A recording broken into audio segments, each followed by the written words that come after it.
आता isakal.com आहे देशातील नंबर 1 ची मराठी न्यूज वेबसाईट। प्रत्येक अपडेटसाठी isakal.com ला नक्की भेट द्या। मराठ्यांना जर आरक्षण हवं असेल तर ते टिकायला हवं, ते कोर्टामध्ये कायद्याच्या दृष्टीने टिकायला हवं। आणि म्हणून जरांगे पाटील वारंवार म्हणत होते की आम्हाला आरक्षण हवंय, पण ते ओबीसी कोट्यामधून हवंय, कारण 50% आतच आरक्षण ठेवावं असं इंदिरा साहनीच्या केसमध्ये सुप्रीम कोर्टाने स्पष्ट केलेलं आहे। जर वेगळं आरक्षण घेतलं तर ते 50%च्या पुढे जाईल, ते जर पुढे गेलं तर कोर्ट टिकवणार, कोर्ट ते लागू करू देणार नाही किंवा ते निष्कासित करेल, ते रद्द करेल आणि मग ही सगळी प्रक्रिया जी आहे ती पुन्हा पुन्हा करावी लागेल। आणि हेच सगळं टाळण्यासाठी पुन्हा एकदा जरांगे पाटील काय म्हणत होते, तर ते म्हणत होते कुणबी आणि मराठा एकच आहे आणि आम्हाला आरक्षण हवं आहे तर ते ओबीसी प्रवर्गातूनच मिळावं। आता त्यासाठी ते कशाचा पुन्हा पुन्हा पुरावा देत होते किंवा कशाचं ते हे करत होते, कुठल्या बेसवर ते करत होते, तर ते करत होते हैदराबादचं जे गॅझेट आहे ते आणि सातारा गॅझेटचं। हे गॅझेट प्रकरण काय आहे हे मी तुम्हाला समजावून सांगते, ते सुद्धा समजून घेणं तितकंच महत्वाचं आहे। तर सातारा गॅझेट जे आहे ना, तर लक्षात घ्या, पूर्वीच्या काळामध्ये संस्थानं होती, गादी ज्याला म्हटलं जातं, गादी हे आपल्या सर्वसामान्य नागरिकांच्या भाषेत म्हटलं जातं, पण आपण जर रूढार्थाने म्हणायचं झालं तर मग हैदराबाद संस्थान होतं निजामाचं, त्यानंतर सातारा संस्थान होतं मराठ्यांचं, असे वेगवेगळे संस्थानं होती। आणि संस्थानांकडे त्यांचे जुने कागदपत्र, जुन्या नोंदणी, जुने दस्तावेज आहेत आणि हे दस्तावेज आताचा सगळा कारभार करताना बऱ्याचदा खूप उपयोगी पडतात। आता पहिल्यांदा बघूया सातारा गॅझेट म्हणजे काय। तर सातारा गॅझेट ना हा सातारा जिल्ह्याशी संबंधित म्हणजे ज्या काही सरकारी नियम होते, आदेश होते, यासोबतच जी काही जातीय निहाय त्यांची रचना होती, त्यानंतर कुठल्या कुठल्या जातींचा समावेश आहे, जी काही महत्वाच्या नोंदी होत्या त्या अधिकृतपणे त्यामध्ये आहेत। म्हणजे जमीन व्यवहार आहेत, शासकीय योजना आहेत, निवडणूक अधिसूचना आहेत आणि सगळ्या कायदेशीर बाबी आहेत।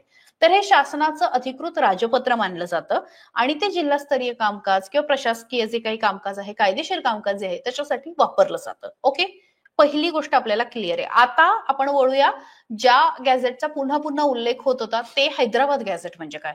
हे बघा, 1918 ला तो अधिकृत दस्तावेज आहे। 1918 म्हणजे आता जर आपण बघितलं तर 107 वर्ष जुनं ते आहे आणि त्याच्यामध्ये काय आहे तर मराठवाडा, आंध्र प्रदेश, तेलंगणा आणि कर्नाटकचा हा सगळा जो काही भाग आहे, तुम्ही जर थोडं जुनं संभाजीनगर वगैरे हा जो सगळा भाग आहे, हा सगळा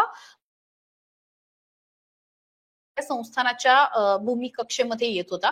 तर या भागांच्या नोंदी तिथे आहेत। मग त्यांचं काय म्हणणं आहे की 1901 साली जनगणना झाली होती आणि त्यावेळेस त्यांनी कुणबी मराठा किंवा कुणबी आणि मराठा एकच असल्याचा दावा या गॅझेटमध्ये करण्यात आलेला होता।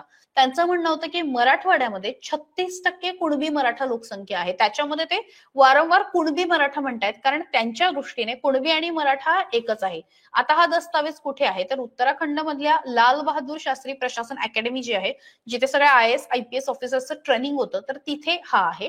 आणि त्यांनी त्या गॅझेटमध्ये स्पष्टपणे म्हणजे निजाम सरकारने त्यावेळेस असं म्हटलं की हिंदू मराठा म्हणून शैक्षणिक आणि नोकरीमध्ये आरक्षण दिलेलं होतं कुणब्यांना। कुणब्यांना म्हणजे ज्याला आता मराठा ज्याचं जरांगे पाटील म्हणते कुणबी मराठा एकच आहे, त्या काळामध्ये निजामाच्या सरकारमध्ये कुणब्यांना आणि मराठ्यांना त्याचं म्हणणं होतं एकच आहे, त्यांना नोकरीमध्ये आणि शिक्षणामध्ये आरक्षण देण्यात आलं होतं। त्यामुळे जरांगे पाटलांचं पुन्हा पुन्हा हेच म्हणणं होतं की तुम्ही हैदराबादचं गॅझेट जे आहे ते प्रमाण माना आणि ते तुम्ही स्वीकारा। ते तुम्ही स्वीकारलं तर एक प्रकारे कुणबी आणि मराठा एकच आहे हे स्पष्ट होईल आणि कुणबी समाजाला आपण ऑलरेडी ओबीसी मध्ये घेतलेला आहे, त्यामुळे मराठा समाजाला सुद्धा आपोआप त्यांचा समावेश सुद्धा ओबीसी मध्ये होईल आणि बाकी जे काही मार्ग आहेत म्हणजे नव्याने कायदा करा किंवा नवीन पर्सेंटेज वाढवा वगैरे हे करायला लागणार नाही आणि सरळपणे मराठे थेट आरक्षणामध्ये जातील, ते ओबीसी आरक्षण त्यांना लागू होईल। आणि तेच आज सरकारने केलं, ओबीसी च्या प्रवर्गामध्ये थेट समावेश केला नसला तरी हैदराबादचं गॅझेट जे आहे ते सरकारने स्वीकारलेलं आहे, अध्यादेश काढलेला आहे। त्यामुळे पुढचं मला वाटतं चित्र काही फार सांगायची गरज नाही, स्पष्ट आहे